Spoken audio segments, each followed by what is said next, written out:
ದೇಶದಲ್ಲಿ ಧರ್ಮ ಯಾರ ಸೊತ್ತು ಅಲ್ಲ, ಆದರೆ ಇತ್ತೀಚಿನ ದಿನಗಳಲ್ಲಿ ಧರ್ಮ ನಮ್ಮ ಸೊತ್ತು ಎಂದು ಕೆಲವರು ಹೇಳಿಕೊಳ್ಳುತ್ತಿದ್ದಾರೆ.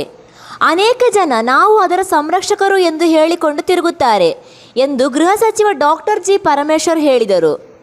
ತುಮಕೂರು ಜಿಲ್ಲೆಯ ಕೊರಟಗೆರೆ ತಾಲೂಕಿನ ಸಿದ್ದರಬೆಟ್ಟದಲ್ಲಿ ನಡೆದ ಜನಜಾಗೃತಿ ಧರ್ಮ ಸಮಾರಂಭದಲ್ಲಿ ಮಾತನಾಡಿದ ಅವರು, ಭಾರತದಲ್ಲಿನ ಧಾರ್ಮಿಕ ಐಶ್ವರ್ಯಧಾರೆ ಎಲ್ಲರಿಗೂ ಸೇರಿರುವಂತಹುದು ಎಂದು ಅಭಿಪ್ರಾಯ ವ್ಯಕ್ತಪಡಿಸಿದರು.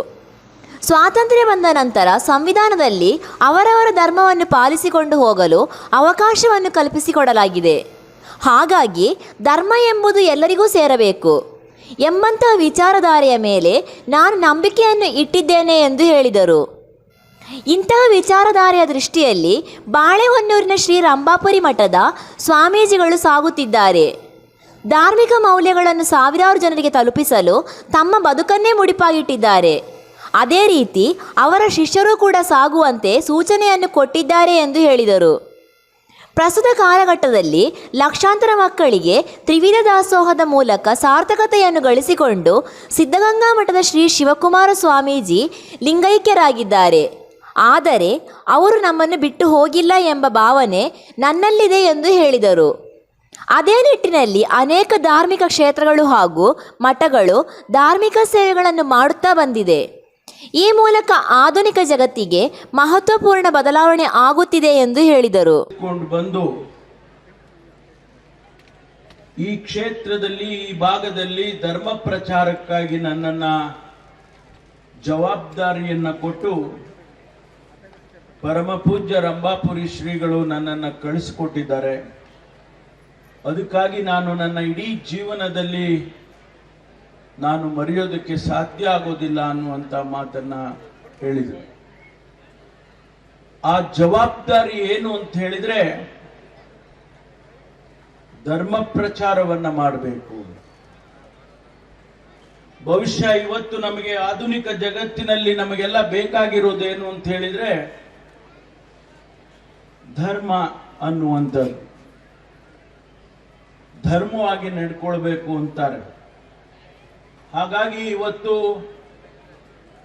ಆ ಧರ್ಮ ಅನ್ನುವಂಥದ್ದು ಬಹಳ ಪ್ರಾಮುಖ್ಯ.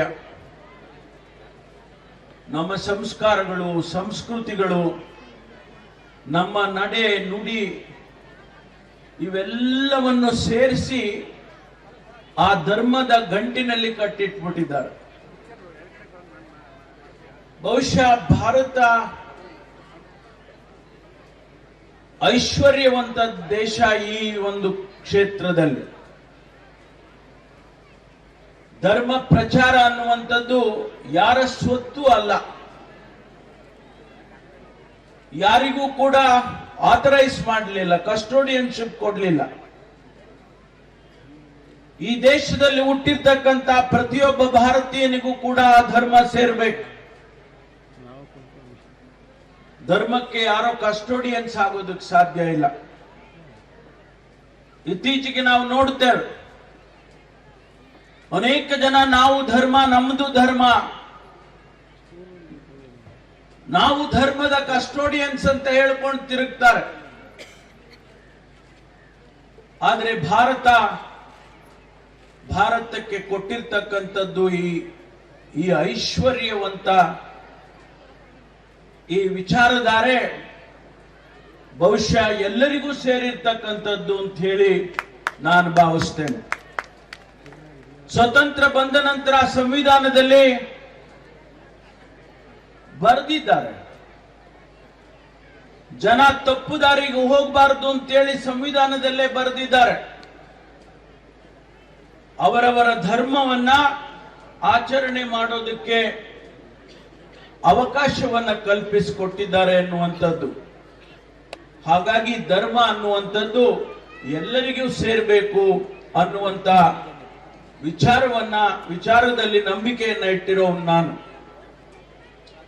ಪೂಜ್ಯ ಸ್ವಾಮೀಜಿಯವರು ದೊಡ್ಡವರು, ಪರಮ ಪೂಜ್ಯ ಶ್ರೀಮದ್ ರಂಭಾಪುರಿ ಮಹಾಸ್ವಾಮಿಗಳು ಆ ದೃಷ್ಟಿಯಲ್ಲಿ ಕರ್ನಾಟಕದಲ್ಲಿ ಕೆಲಸ ಮಾಡ್ಕೊಂಡು ಬರ್ತಾ ಇದ್ದಾರೆ.